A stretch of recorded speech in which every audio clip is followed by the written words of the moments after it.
What I have for you today is a list of 5 children's books that have been published in the Soviet Union and Russia, and also bear heavy resemblance to some other notable children's stories from the West.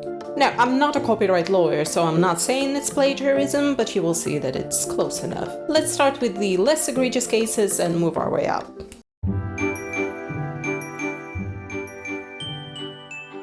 The Brownies were created by Canadian illustrator and author Palmer Cox. The first publication occurred 1879, and the first compilation happened in 1887, followed by another 16 books until 1918. The Brownies were these little men who would go off on adventures together. They all had a distinctive physical appearance, some of them wore national clothing. And Cox's Brownies were incredibly popular. They were one of the first truly children's characters. They were used in advertising, so people heard of them even in the Russian Empire. Now, Anna Khvolstan, a Russian children's author, around the same time got inspired by Cox's comic books and set off to adapt his characters for the Russian audience. 1898, she published a book, A Kingdom of Little Ones, The Adventures of Murzilka and Forest Man.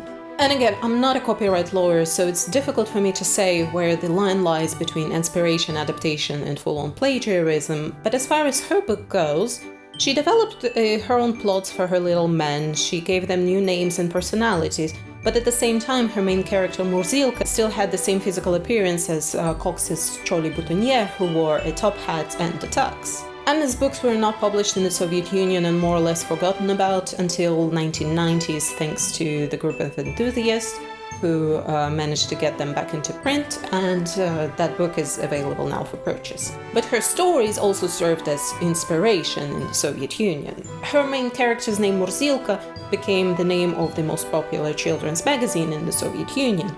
And just as importantly, Nikolai Nosov, who apparently remembered her book from his childhood, used it to write his own series of books. Nosov's main character Neznayka, or Dunno, also comes from Anna's books. He was a secondary character there. Nosov published his first book, The Adventures of Neznayka and His Friends, 1953, followed by Neznayka in the Sunny City, 58, and Neznayka on the Moon, 64. The premise is more or less the same in the first 2 installments. It's these little men going off on adventures together, while the third book is a full-on satirical fairy tale/novel, where the Lunar Kingdom is the caricature of the capitalism of the early 20th century. Some traits depicted are conspicuous consumerism, product placement, unemployment, persecution of trade unions, free arms trading, police brutality, and power held by monopolists.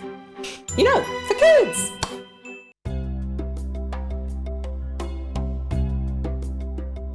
I don't think that Dr. Dolittle needs an introduction to the Western audiences, but it needs to be mentioned that he's completely unfamiliar to the Russian audiences. One true shot at fame he had was that Robert Downey Jr. remake, and we know how that worked out. Hugh Lofting published his first book about Dr. Dolittle in 1920. The events themselves set somewhere in the 1820s in a fictional village of Puddlemary-on-Mush, southwest England, and the doctor can talk to animals and he's also healing them. Dr. Aybolit, or Dr. Ouch It Hurts, first appeared 1924 in a prosaic story of the same name. It was apparently labeled as a retelling done by Kornichukovsky, so they at least acknowledged that it was not his original idea, but I don't think that Hugh Lofting's name appeared anywhere. The book loosely retells the first Dr. Dolittle story. Aybolit also goes to Africa to help animals there, but it does not have that whitening subplot, which, yikes. It has a story about a white mouse that cannot fit with its grey comrades and then is finally accepted by Aybolit, so I guess that's better. Chukovsky is most famous for his poetry for kids, so he then expanded on the Aybolit tale in 3 fairy tales and poems: Barmaley, Aybolit, and Let's Conquer Barmaley. Barmaley is the main antagonist of those stories with his own questionable racial background, which was completely stripped by the last edition of the book. I personally remember Aybolit being delightful, and if you only read the poems, his connection to Dr. Dolittle is only in his occupation and ability to talk to animals. His companions, both human and animals, are different, and honestly, a character of a veterinarian who can talk to animals just makes sense. What does not make sense is why he was plastered all over the walls of the pediatrician's office when I was little. He's a veterinarian!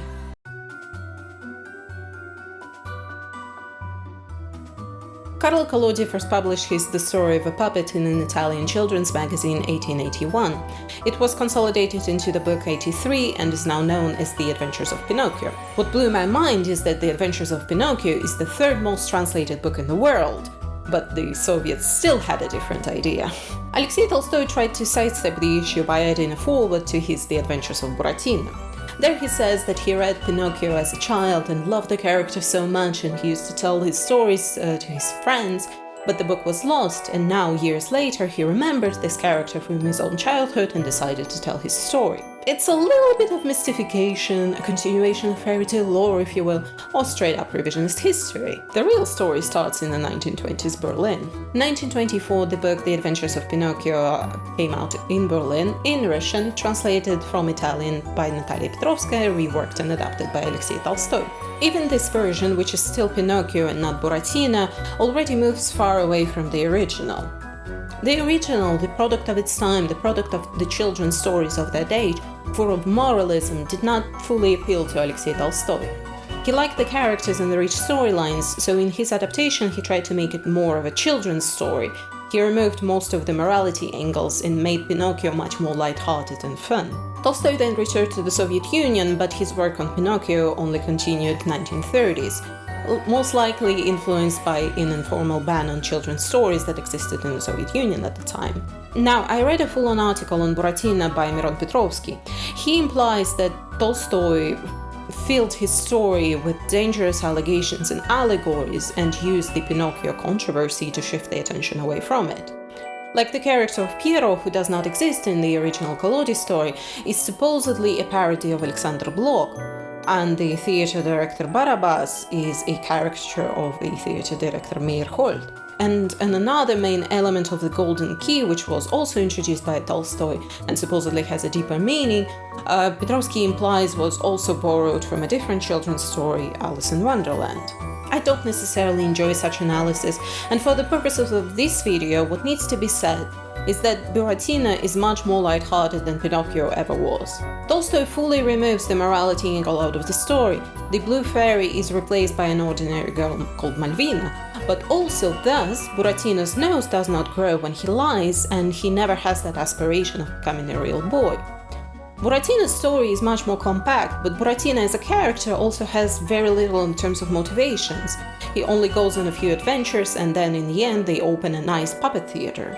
Characters and locations often follow the blueprint of Pinocchio, like the theater and the puppet master, the bandits, the cat and the fox who hang Buratino, but the maritime adventures of Pinocchio, for example, are nowhere to be found.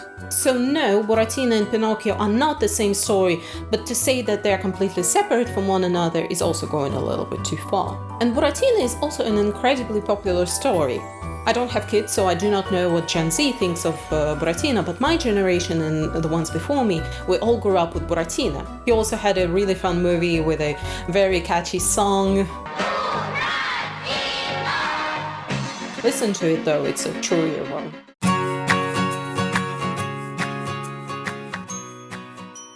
L. Frank Baum published his The Wizard of Oz 1900. He drew a lot of inspiration from fairy tales and folklore in general. Another inspiration that he cited was Lewis Carroll's Alice in Wonderland.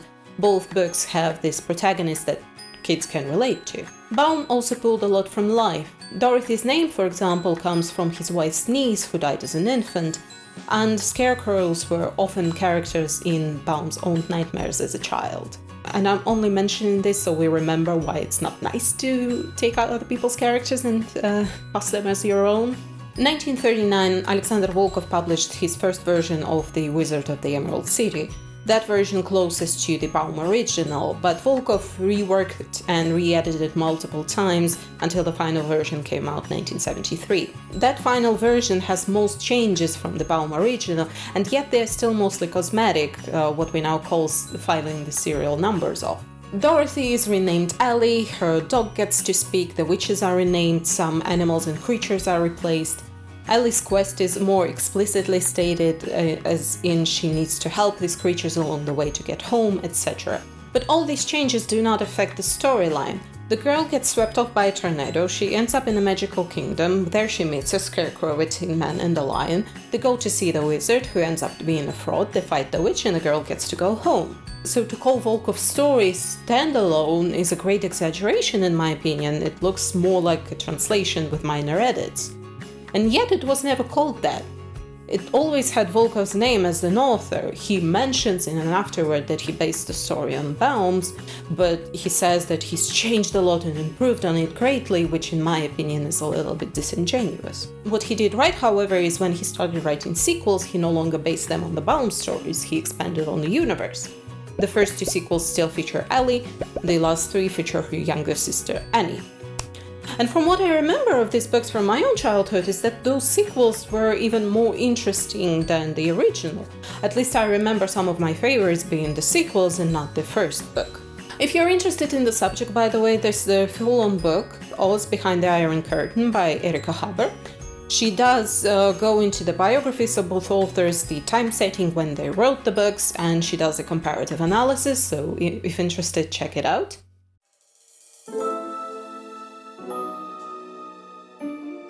Harry Potter actually had many parodies. Porigata, Harry Praglotter, Larin Potter, Children Against Wizards, and many more. Tanya Grotter is simply the most egregious case, not only because it was the most popular of the parodies, but also because JK sent cease and desist orders and even tried to sue. JK and Warner managed to stop the international release of the book, but here in Russia, Dmitry Yemets managed to publish 14 books about Tanya Grotter. I didn't read Tanya Grotter when it first came out. I was a purist, I was reading Harry Potter, but many people did. All posts and videos about Tanya Grotter are full of comments from people who remember the books fondly. Some people got into reading because of her, just like many people did with Harry Potter, and some even go as far as to say that Tanya Grotter was actually better than Harry Potter. What also helped the popularity was the speed of publication. Dmitry Yemets managed to release 7 books within the first 2 years after publication in 2002. First editions of the books were also banking on Harry Potter's popularity, the cover art and font all too familiar. I've recently read the first book, I didn't like it, so I'm not going to read anymore. Dmitry Yemets has always claimed that these books were intended to be parodies of Harry Potter.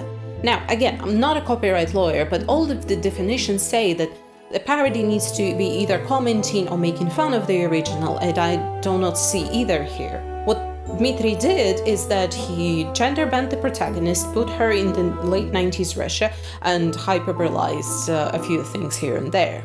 The story follows the same pattern. Tanya's parents get killed by an also gender-bent Voldemort, now called Chuma del Tort.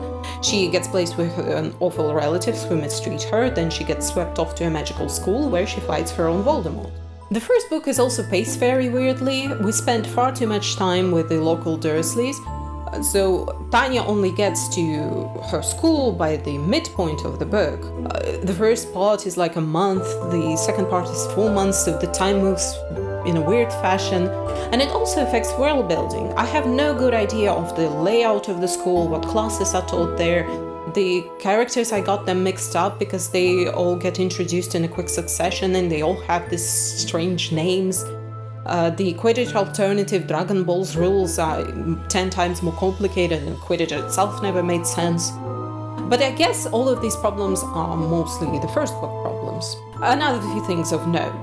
JK was using a lot of folklore and magical creatures in her books. Dmitry Yemets brings in a lot of Slavic folklore in. That was actually one of the selling points, that it's going to be more understandable to the Russian audience.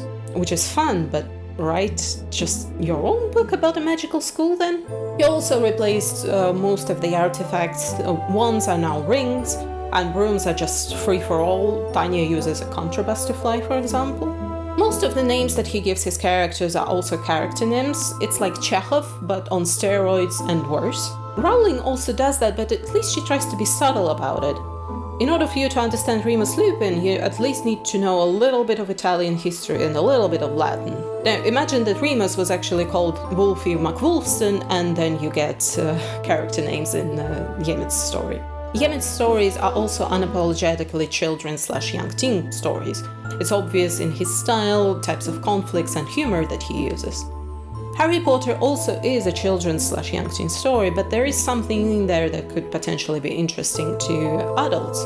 Yemets doesn't bother. All plots target this younger demographic, which is not necessarily a bad thing, it just makes it almost impossible to engage with the book as an adult.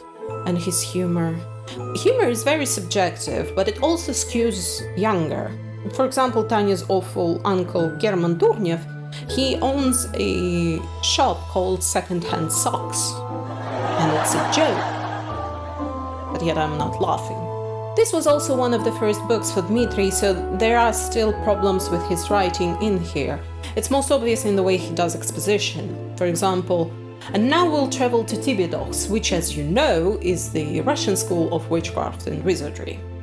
And it's just poor writing, it's like, come on dude.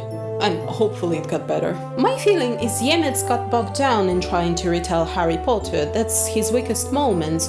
And hopefully by the third book, when he completely gives it up, that's probably where he shines, I will never know. Although he still couldn't let Harry Potter go, in like 5th book he introduces a character of Guri Pooper who's straight up Harry Potter, and I'm over here like, dude, let it go. Most of these stories started off as translations, but then something went wrong. You also got to love the audacity of these authors of like, oh, you've written a story? Well, I bet I can do it better. In all of these cases, the borrowed story serves as a springboard to tell your own ideas, to expand on a universe, which is cool, but then name the original author as the author. Soviet copyright law is a little bit fuzzy. It looks like it was okay to translate a Western work and name yourself an author, but at the same time, when Boris Zakhader was translating Winnie the Pooh, he also got sidetracked and he told his own stories in there, and the book still said A.A. Milne translated by Boris Zakhader. So it was possible to do it right even in the USSR, they just chose not to do so.